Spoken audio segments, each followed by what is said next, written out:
월 첫째 주일 부천초대교회 주일 예배에 오신 여러분 모두를 주님의 이름으로 환영하고 축복합니다.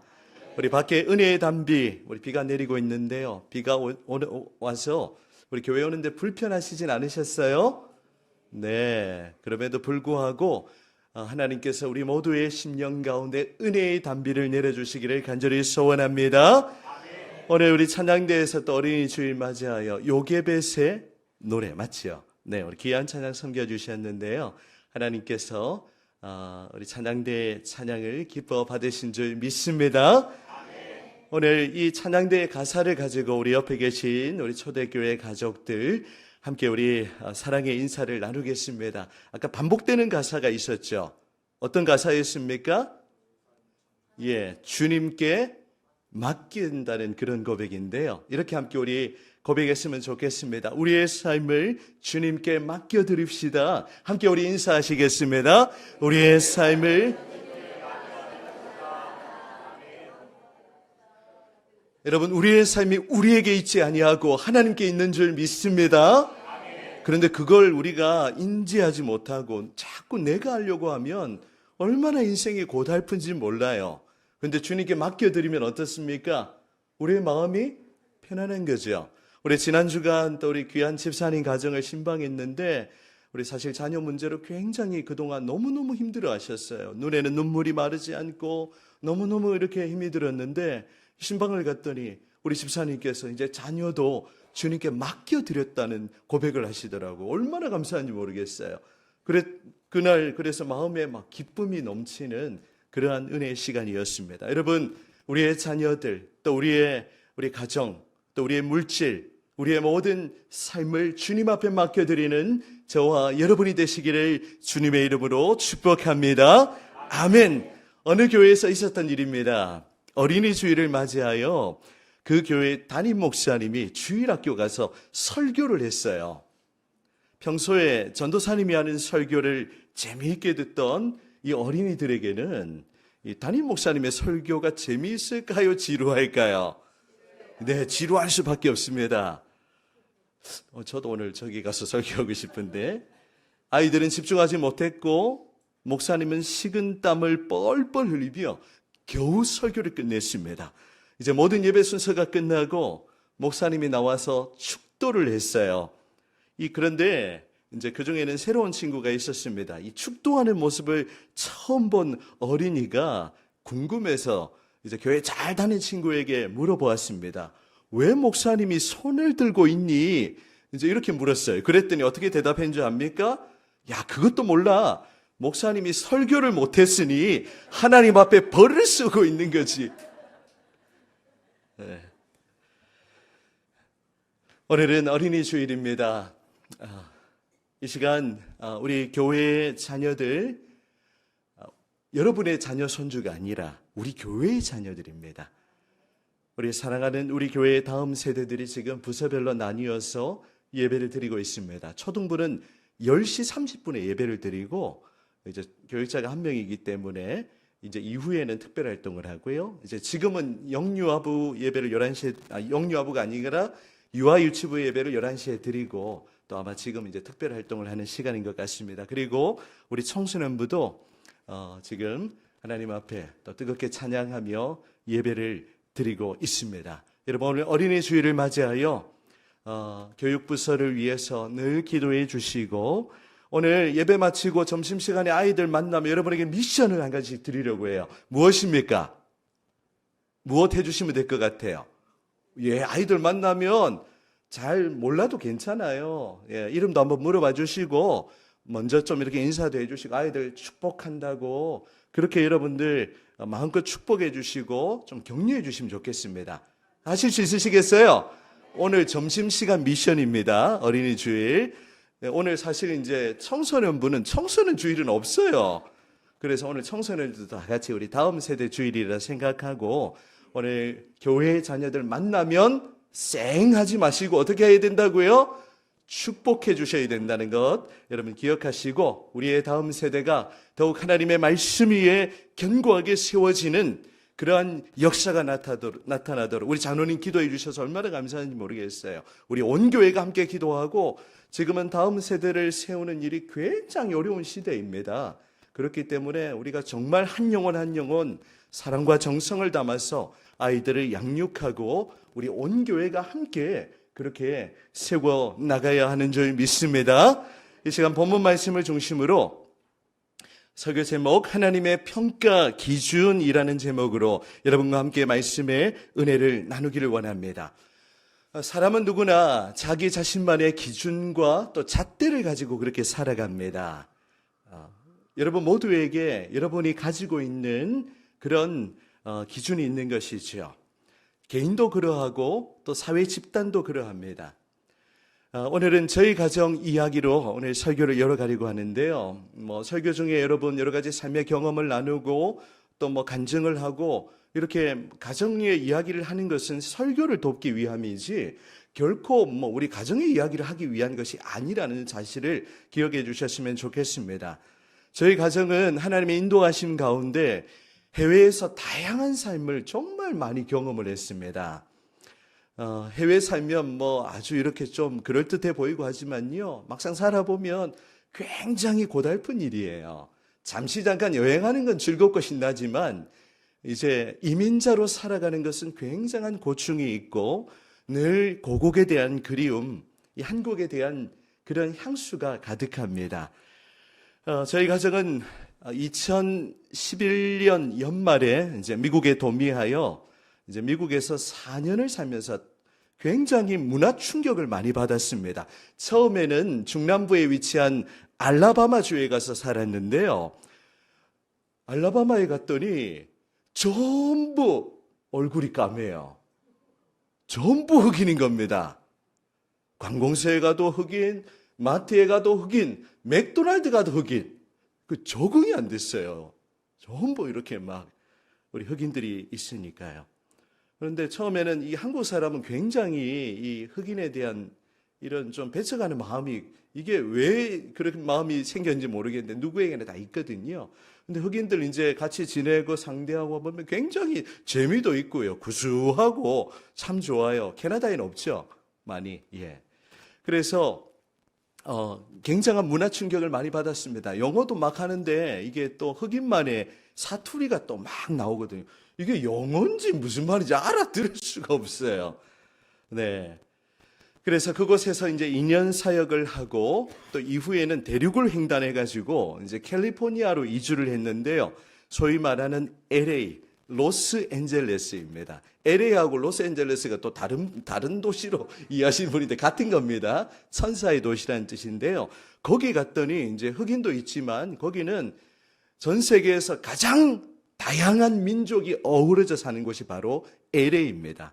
제가 듣기로는 우리 100여 개의 민족이 이 LA에 모여서 함께 살아가는데요. 그곳은 원래 멕시코 땅이었기 때문에 이제 멕시칸들, 히스패닉이라고 하는데 그들이 많이 그렇게 살아가고 있습니다. 그곳에 간 게 또 달라요. 같은 미국이지만 그곳에 갔더니 다른 나라에 온 느낌을 받았습니다.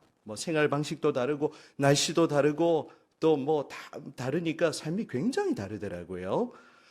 이제 그것이 끝이 아니라 이제 미국을 경험해서 이후에 남미에 가서 살았습니다. 여러분 한번 가보셨습니까? 남미 가려면 비행 시간만 한 30시간 걸리고 경유하면은 한 이틀 3일 그렇게 걸리기도 합니다. 기회가 되시면 건강하실 때 한번 꼭 방문해 보시기를 바랍니다. 칠레에 갔더니요, 이제 외국 생활 경험이 있으니까 그렇게 칠레를 도전했는데 언어가 이제 영어가 아니고 스페인어를 사용하니까 이게 또 적응이 안 되는 거예요. 굉장히 이게 선교사들이 느끼는 문화 충격을 굉장히 많이 받게 되었습니다. 오늘 나누려고 하는 것은요, 이 아이들 교육에 관한 굉장한 차이를 느꼈어요. 미국의 교육이 다르고 또 남미의 교육이 다르고 한국의 교육이 굉장히 다릅니다. 얼마 전에 우리 청소년부 친구들 우리 지난주간 중간고사였어요. 오늘 이제 인사하실 말씀 없으면 시험 친다고 고생했다고 그렇게 청소년 학생들 이야기해 주시면 좋아할 겁니다. 한국 사회가 많이 좋아지고 바뀌어졌지만 여전히 획일적인 기준과 잣대를 가지고 있어요.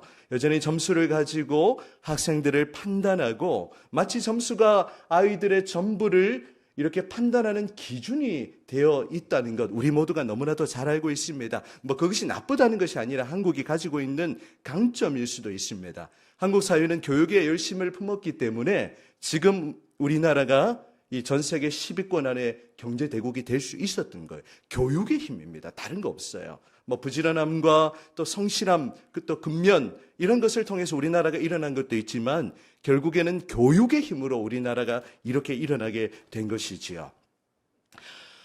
남미에 가보니까 이 교육 환경이 전혀 다른 겁니다.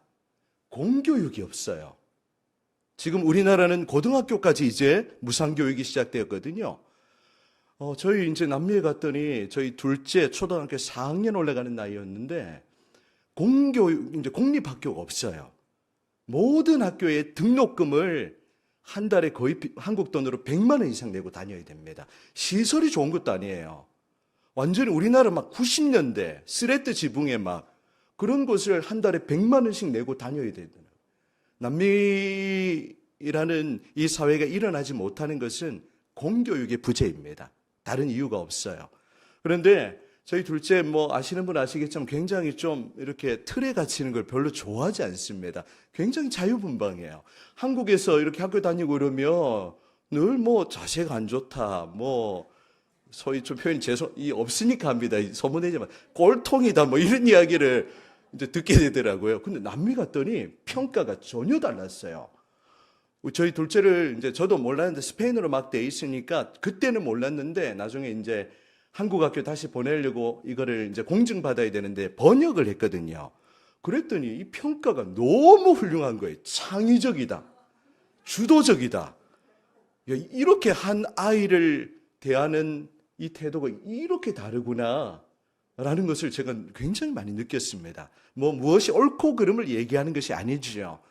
여러분, 저희가 어떻게 보면 여러분의 다양한 그런 형편을 이해하려고 노력하는 것은 저희의 그런 삶의 경험이 있기 때문에 그것을 저희가 수용하고 이해할 수 있다라고 그렇게 여러분에게 말씀을 드리고 싶어요. 참, 이제 다시 한국에 들어오니까 또 이게 또 쉽지가 않습니다, 사실. 사춘기를 지나고 있고요. 네. 여러분, 세상은 다양한 이 평가 기준을 가지고 사람을 획일적으로 판단하는데요. 하나님은 우리를 어떻게 판단하실까요? 하나님의 판단 기준은 무엇이겠습니까? 오늘 말씀을 통해서 우리가 그것을 살펴보려고 합니다. 이 열왕기서에는 수많은 왕들이 나타나고 있는데요. 성경은 그들에 대한 하나님의 평가를 기록하고 있습니다. 오늘 설교를 통하여 하나님의 평가 기준이 무엇인지를 우리가 살펴보면서 이 하나님의 평가 기준에 부합하는 그러한 모습으로 한 걸음 더 나아가는 우리 교회가 되기를 간절히 소원합니다. 아멘. 우리 지난 주일에 우리 열왕기서의 서론에 대해서 우리가 함께 살펴보았습니다. 이 열왕기상하는 한 권의 책이라고 했지요. 왕들의 책입니다. 그래서 열왕기서는 이 통일 이스라엘 왕국 솔로몬 왕으로부터 시작하여 이후에 남북으로 분열되는 이야기와 또 남북 왕들의 행적을 기록하고 있습니다. 지난 주간 열왕기상 잘 읽으셨지요? 네, 우리 읽으시는 분은 읽으시고 또 못 읽으시는 분은 전혀 괜찮습니다. 네, 부담은 갖지 마시고요. 우리 온 교회가 함께 올해는 제가 다른 양육을 또 할 수도 있지만 올해는 리딩 지저스에 집중해서 우리가 함께 성경을 읽어 나가기를 원합니다. 이번 주간은 우리가 열왕기하서 1장에서 25장까지를 함께 우리가 읽게 될 텐데요. 열왕기하서에 대한 큰 그림을 그려드리는 겁니다. 크게 세 부분으로 되어 있습니다. 1장부터 13장까지에는 이제 엘리야의 뒤를 이어서 엘리사 선지자의 사역이 나타나고 있고요. 굉장히 열왕기상에는 엘리야 선지자의 사역, 열왕기하는 엘리사 선지자의 사역이 굉장한 비중을 차지하고 있는 것을 우리는 보게 됩니다. 그래서 1장부터 13장까지는 이 엘리사의 사역을 중심으로 하는 분열 왕국 시대의 이 중반기의 역사를 기록하고 있고요. 이후 14장부터 17장은 이제 후반기의 역사를, 이 분열왕국의 후반기의 역사를 기록하고 있습니다. 그리고 그 부분에 보면 남북 왕들의 통치와 북이스라엘의 멸망 과정이 상세하게 나타나고 있습니다. 그리고 이후 18장부터 25장까지에는 이제 북이스라엘이 멸망을 당하고 남은 남유다 왕들의 통치와 남유다의 멸망 과정을 기록하고 있습니다. 쉽게 정리하면 우리 엘리사의 사역이 나타나고 이제 여러 왕들 가운데 북이스라엘 멸망하는 것, 그리고 마지막 부분에는 남유다 왕국 멸망하는 것을 이 열왕기 하서가 기록을 하고 있는 것입니다. 이해되시죠? 예, 이런 큰 그림을 가지고 성경을 읽는 게 굉장히 중요합니다. 여러분, 이스라엘의 역사는 우리 민족과 굉장히 비슷한 점이 많아요. 지정학적인 위치도 그러하고 또 이 이스라엘 역시 북이스라엘과 남유다로 갈라지는 점도 아주 비슷합니다. 그림을 하나 보여주시면, 예, 이제 왕국의 연대기를 표현하고 있는데요. 이제 사울 왕이 40년, 다윗 왕이 40년, 솔로몬 왕이 40년을 통치하게 됩니다. 그래서 이 120년의 기간을 통일왕국이라고 그렇게 표현해요. 그 이후에 이제 솔로몬 후대에 남북으로 분열되고 북이스라엘은 208년 동안 존속하고 남유다 왕국은 몇 년 동안 존속합니까? 344년 동안 그렇게 존속하는 것을 보게 됩니다. 그래서 주전 930년에 남북으로 분열되고 이후 북이스라엘은 주전 722년에 아수르에 의해서 멸망을 당하고 이 민족들이 온데로 다 흩어버립니다. 그래서 혼혈민족이 생겨나게 되었고, 그래서 예수님은 이 사마리아 민족을, 유대인들이 사마리아 민족을 그렇게 싫어했던 것입니다.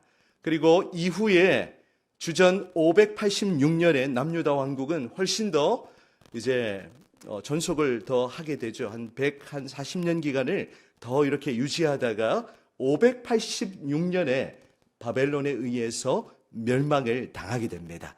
그래서 이스라엘의 역사는 통일왕국 120년 이후에 분열왕국, 학자들마다 조금씩 다른데 약 400년으로 여러분들이 기억하시면 이 열왕기 상하서를 읽어나가는데 굉장히 도움이 되실 겁니다. 자, 그런데요, 오늘 또 한 가지 소개해 드리는 것은, 여러분, 북이스라엘 왕국에는 모두 몇 명의 왕이 있었냐면 19명의 왕이 있었습니다. 그림을 하나 더 보여주시면, 이제 각각 남북으로 나뉘어서 왕들이 통치하게 되는데 잘 안 보이실 거예요, 이름은. 자, 북쪽 주황색이 북이스라엘, 그리고 남쪽 파란색이 이제 남유다 왕국입니다. 남유다 왕국이 더 길다라는 걸 우리가 보실 수가 있죠. 그런데 특징이 뭐냐면 북이스라엘은 왕조가 계속 바뀌었어요. 왕들이 오래 통치하지 못했습니다. 그래서 19명의 왕이 통치했는데 여호와 보시기에 선을 행한 왕이요, 단 한 명도 존재하지 않습니다. 그만큼 악한 왕국이었다는 거예요. 그래서 하나님이 일찌감치 멸망을 시켰습니다. 자, 그런데 남유다 왕국에는요, 모두 20명의 왕이 있었습니다. 이제 통치 기간은 더 길지만 북이스라엘보다 한 명이 더 많다는 이야기는 그만큼 왕들의 통치 기간이 길다는 의미이기도 하죠. 남유다 왕국에는 모두 20명의 왕이 있었는데 여호와 보시기에 선을 행한 왕은 모두 8명이나 되었습니다. 하나님은 이 남유다 왕국을 통하여 이 하나님의 등불을 계속해서 이어가셨던 거예요. 여러분, 마태복음 1장에 보면 예수님의 족보가 나오죠. 족보 이야기에 나오는 대다수의 이름들이 누구의 이름들입니까? 바로 남유다 왕들의 이름이 그렇게 기록되어 있는 것입니다. 자, 이제 넘어가시면 하나님은 이 남유다 왕국을 통하여 이 메시아의 계보를 이어가셨고 마침내 다윗의 후손으로 그리스도께서 오시게 되었던 겁니다. 이 열왕기서에는 이 왕들에 대한 하나님의 평가가 기록되어 있어요. 그런데 성경은 그들이 어떠한 업적을 남기고 얼마나 나라를 부강하게 만들었으며 얼마나 재산이 많고 얼마나 북이 영화를 누렸는지에 대해서는 별로 관심이 없어 보입니다. 그저 왕들이 하나님 앞에서 어떻게 행했는지 그것에 주목하고 있다는 거예요. 안타까운 일은 제가 잠시 전에 언급했지만 북이스라엘의 왕들 가운데 여호와 보시기에 선을 행한 왕은 있습니까? 없습니까? 단 한 명도 없었어요. 대부분의 왕들이 여호와 보시기에 악을 행했습니다. 이 북이스라엘의 대표적인 왕을 손꼽으라면 아합 왕을 손꼽을 수가 있는데요. 이 아합에 대한 하나님의 평가가 열왕기상 16장 30절에 기록되어 있습니다. 여러분 우리 함께 성경을 찾아보도록 할게요. 열왕기상 16장, 자, 있으신 분들은 열왕기상 16장 30절을 보시겠습니다. 아합에 대해서, 자, 29절을 제가 먼저 읽을게요. 29절. 유다의 아상 제38년에 오므리의 아들 아합이 이스라엘의 왕이 되니라. 오므리의 아들 아합이 사마리아에서 22년 동안 이스라엘을 다스리니라. 우리 30절 같이 읽으실까요? 30절 시작. 오므리의 아들 아합이 그의 이전의 모든 사람보다 여호와 보시기에 악을 더욱 행하여 31절까지 느바스의 아들 여로보암의 죄를 따라 행하는 것을 오히려 가볍게 여기며 시돈 사람의 왕 엣바알의 딸 이세벨을 아내로 삼고 바알을 섬겨 예배하고 아멘. 이후에 33절을 보시면 그는 그 이전에 이스라엘의 모든 왕들보다 심히 이스라엘의 하나님 여호와를 노하시게 하였다라고 그렇게 평가하고 있어요. 한마디로 아합은요, 악한 왕의 대명사입니다. 이 북이스라엘의 모든 왕들이 이 아합의 길로 행했다는 것을 우리는 성경을 통해서 이미 읽었습니다. 아합은 여호와 보시기에 악을 행했을 뿐만이 아니라 그의 조상 여로보암의 그 죄를 따라서 행했던 것이죠. 그러니 하나님의 진노를 어찌 안 살 수가 있겠습니까? 그래서 하나님이 일찌감치 이 아수르라는 이 막대기 몽둥이를 가지고 이 북이스라엘을 심판하시고 멸망시키셨던 것입니다. 하지만 남유다 왕국은 어떠했을까요?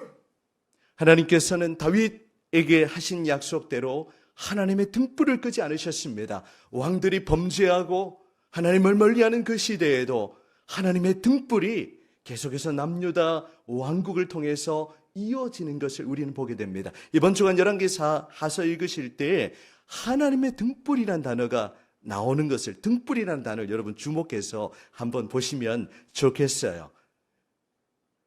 하나님은 계속해서 이 이스라엘을 통한 하나님의 구원의 역사, 그 하나님 나라의 이야기를 계속해서 이루어 가셨던 것입니다.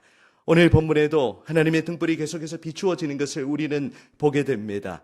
이제 북이스라엘이 멸망당할 그 무렵 마지막 왕의 이름이 바로 1절에 나와 있죠. 북이스라엘 마지막 왕의 이름이 누구입니까?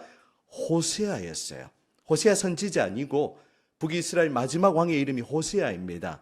그런데 호세아 제3년에 유다왕 아하스의 아들 히스기야가 왕이 되었다고 그렇게 기록합니다. 2절은 그가 25세 청년의 나이 왕이 되었으며 예루살렘에서 29년간을 다스렸다고 기록하고 있습니다. 이제 성경은 히스기야에 대해서 이런 평가를 내리고 있어요. 우리 3절 말씀을 같이 읽도록 하겠습니다. 오늘 본문 3절입니다. 시작. 히스기야가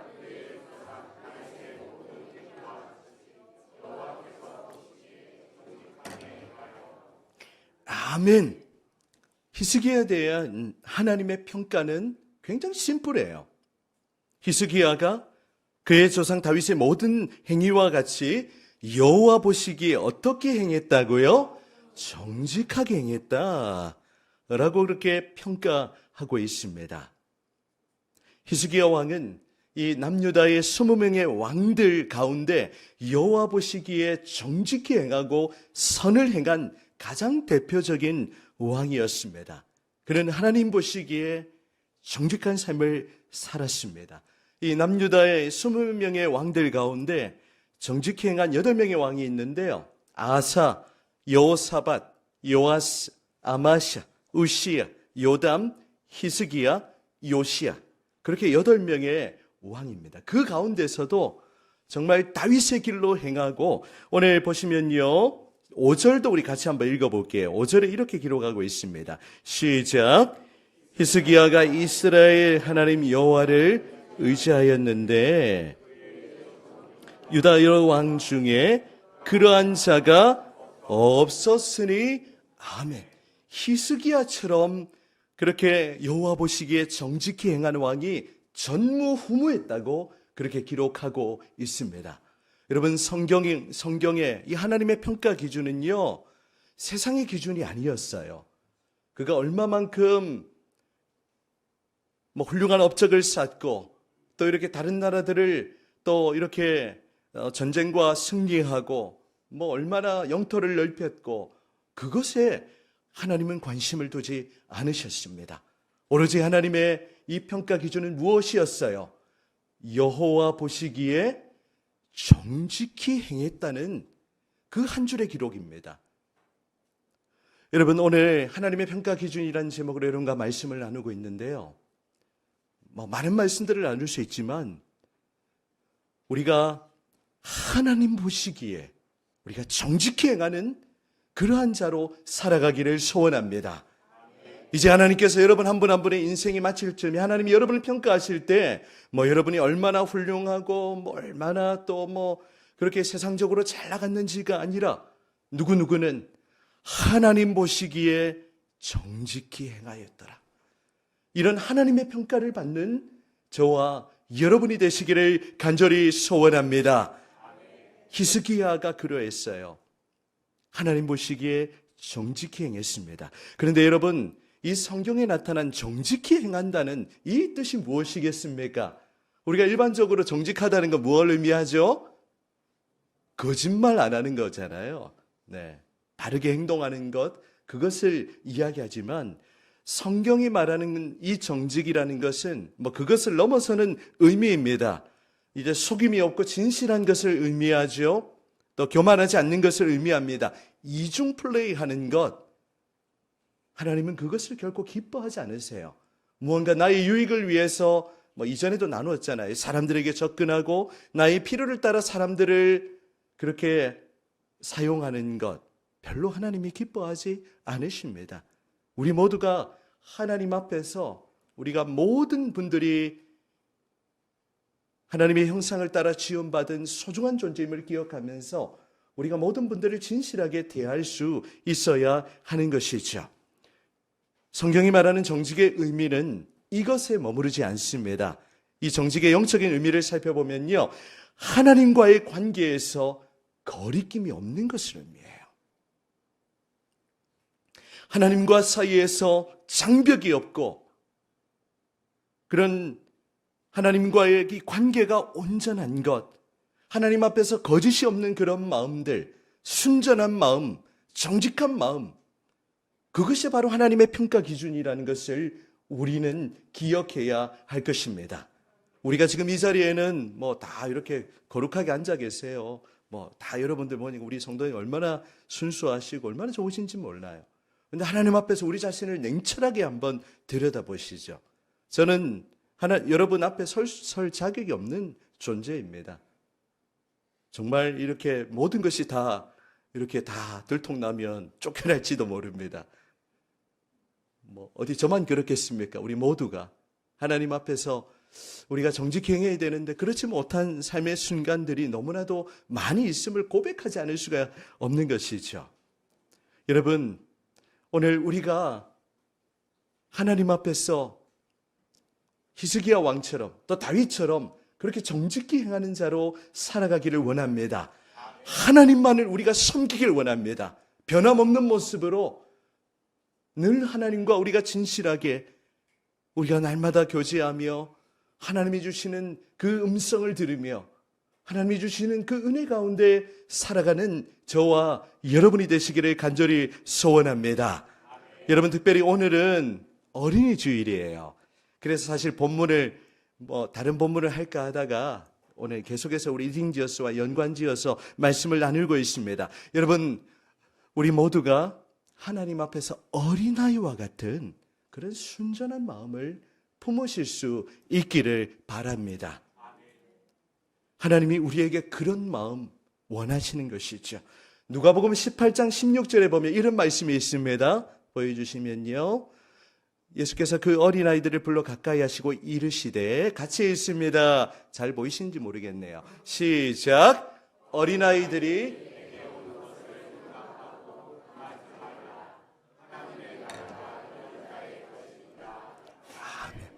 예수님은 어린아이들이 내게 오는 것을 용납하고 금하지 말라고 그렇게 말씀하세요. 그러면서 하나님의 나라가 어떤 자의 것입니까? 어린아이와 같은 자의 것이라고 그렇게 말씀해 주세요. 여러분, 그렇습니다. 우리 모두가 하나님 앞에서 정말 어린아이와 같은 그런 진실한 마음으로, 착한 마음으로, 순전한 마음으로 우리가 하나님 앞에 설 수 있기를 원합니다. 하나님은요, 우리 일거수일투족을 다 보고 계세요. 여러분, 우리 한국 사회는 얼마나 이게 좋은 나라인지 모릅니다. 곳곳에 CCTV가 없는 곳이 없어요. 맞죠? 다 이렇게 CCTV 돌려보면 범죄하는 그것도 추적할 수 있고 다 들통나게 돼 있습니다. 그런데 이 CCTV가 커버하지 못하는 사각지대가 있기도 해요. 이 사각지대를 알고 이 강도들은 범죄를 일으키기도 합니다. 여러분, 세상의 CCTV에는 사각지대가 있지만 하나님의 CCTV에는 사각지대가 없는 줄 믿습니다. 하나님이 우리의 모든 것을 보고 계세요. 우리의 일거수일투족, 우리의 모든 언행심사를 하나님이 주관하십니다. 우리 교회 모토가 무엇이죠, 여러분? 하나님 앞에서 코람데오입니다. 라틴어로. 우리 한 집사님은 이 문구가 너무 좋다고 하세요. 하나님 앞에서 우리의 마음을 늘 이렇게 하나님 앞에서 설 수 있도록 그렇게 우리를 이끌어주는 것 같습니다. 여러분, 하나님의 CCTV가 늘 우리를 향하고 있다는 것 기억하면서 우리가 때로는 맞죠? 화가 나서 이렇게 막 범죄하려고 하는, 입술로 또 막 이렇게 하려고 하는 그 순간에도 하나님의 CCTV가 나를 보고 있는데 어떻게 우리가 함부로 말하고 행동하겠습니까? 늘 하나님 앞에서 이런 신전의식을 가지고 그렇게 우리가 하나님을 온전한 마음으로 섬기는 저와 여러분이 되시기를 간절히 소원합니다. 오늘 어린이 주일인데요. 이제 어린이 주일 메시지를 잠깐 나누고 마치려고 합니다. 예수님께서는 어린 아이들을 기뻐하세요. 오늘 아까 불렀던 찬송, 제가 어린 시절 너무 좋아했던 찬송인데요. 예수님은 어린아이를 보물과 같이, 보석같이 그렇게 여기십니다. 너무 우리 교회 아이들 보면 얼마나 예쁜지 몰라요. 우리 예수님이 어린아이들 너무나도 좋아하고 사랑하십니다. 하나님의 나라가 이런 자의 것이라고 그렇게 말씀하세요. 아까 그 어린아이 그림 한번 다시 보여주시면 여러분 너무 천진난만하지 않습니까? 네, 어린아이 모습 다시 한번 보여주시면 너무 좋지 않으세요? 우리 교회의 다음 세대의 모습입니다.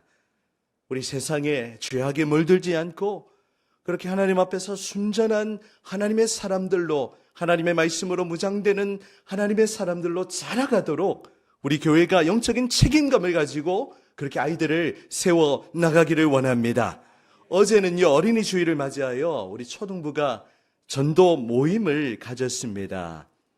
어린이날 선물 주고 놀러 가고 할 수 있지만 굉장히 저는 이 교육 방향에 대해서 정말 감사해요. 전도하러 갔습니다. 어린이 주일 앞두고. 오전에는 전도 물품을 만들었는데요. 아이들이 직접, 제가 사진을 준비 못했네요. 조금 보여드렸으면 좋았을 텐데, 석고 방향제를 만들었습니다. 아이들이 그림도 그리고요. 그래서 오늘 여러분 저쪽 가면 보실 수 있지 않을까 싶습니다. 이걸 가지고 이제 오전에는 만들고 오후에는 놀이터 가서 이제 아이들이 전도했어요. 사실 어른들이 아이들 전도하는 거 굉장히 어려운 시대죠. 예, 그렇다고 우리가 포기하면 안 되고, 오늘도 우리 유이 와서 너무너무 감사한데, 네, 맞죠?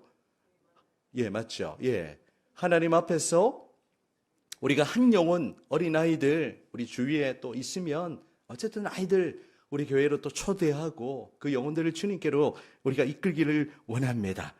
그리고 이제 어제 놀이터에서 전도하면서 이제 아이들이 전도하면 거부 반응이 덜해요.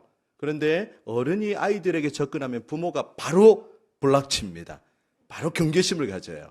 굉장히 어려워요, 사실 모방전도라는 게. 그런데 아이들이 가서 선물 주고 아이들이 직접 만든 우리 전도지 가지고 또 나누고 하면 거부 반응이 굉장히 덜하죠. 그래서 이제 주일마다 오후 1시에 우리 초등부가 매주 전도하러 나간다고 합니다. 이 초등부에서 몸부림치는데 우리가 가만히 있으면 되겠습니까? 우리도 지원 사격하고 기도하고 그렇게 우리가 다음 세대를 세워 나왔네요. 야, 역시 우리 권사님 센스 짱입니다. 아이들이 또 있으면 좀 보여주세요. 몇 카. 네, 아이들이 만든 것도 한번 보여주세요. 아이들이 만든 거 석고 방향제 그림이 아마 있는지 모르겠습니다. 그래서 여러분 이렇게 초등부를 위해 우리의 다음 세대를 위해 이런 걸 만들어서 선물 준 거예요. 직접 이렇게 글을 쓰 메시지를 담아가지고 이렇게 하는 교회 아무 데도 없을 거예요. 아마 자부심을 가져도 좋을 것 같습니다. 여러분 저도 그렇게 아이들을 섬기려고 해요. 아이들은 이제 어제 날씨 굉장히 더우니까 전도 마치고 덥잖아요. 근데 그때 제가 베스킨라빈스 아이스크림 이렇게 하나씩 사가지고 아이들 쫙 나눠줬더니 우리 초등부 부장님이 이거 나왔네. 너무 행복하다고 감사하다고 그런 필요가 보이니까 그렇게 하는 거죠. 오늘 오후 1시에는 우리 목장 미팅이 아니고 오늘은 우리 아이들 유아유치부 초등부 청소년부를 목양실 초대해서 목양실 미팅을 가지려고 합니다. 아까 보셨는지 모르겠는데 제가 선물을 준비해놨어요. 깜짝 선물을.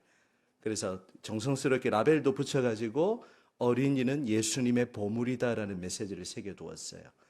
여러분 제가 이렇게 하는 것은 여러분에게 자랑하는 것이 아니라 우리 교회가 그렇게 같이 했으면 좋겠다는 의미입니다. 그렇게 우리가 아이들을 세워나가자는 그러한 의미인 거예요. 여러분 하나님 먼저는 우리 모두가 하나님 앞에서 이런 어린아이와 같은 순전한 마음을 가지고 이 히스기야 왕이 여호와 보시기에 정직히 행했던 것처럼 하나님 앞에서 변하지 않는 마음 가지고 그렇게 주님을 섬기는 저와 여러분이 되시기를 바랍니다. 하나님의 평가 기준이 거기에 있는 거예요. 우리는 모든 우상을 제거하고 여호와 하나님을 힘있게 의지해야 됩니다. 오늘 말씀에 나오는 것은 오늘 제가 다 언급하지도 못했는데 여호와 하나님과 연합한 자가 되어야 돼요. 그리고 하나님이 늘 함께 하심으로 오늘 7절에 고백하는 것처럼 그가 어디로 가든지 형통하였더라. 하나님 앞에서 살아가는 사람은 하나님께서 그의 인생을 복되게 하시는 줄 믿습니다. 우리 살아가는 초대교회 성도 여러분, 우리도 하나님 앞에서 하나님이 우리를 어떻게 평가하실 것인지를 늘 생각하며 하나님의 CCTV를 우리가 늘 기억하며 하나님 앞에서 히스기야 왕처럼 여호와 보시기에 정직히 행하고 하나님과 하나님만을 우리가 섬기고 다른 마음 품지 않고 하나님이 기뻐하시는 그 길로 일평생 변하지 않고 이번 한 주간도 믿음으로 걸어가시기를 주님의 이름으로 축원합니다. 아멘.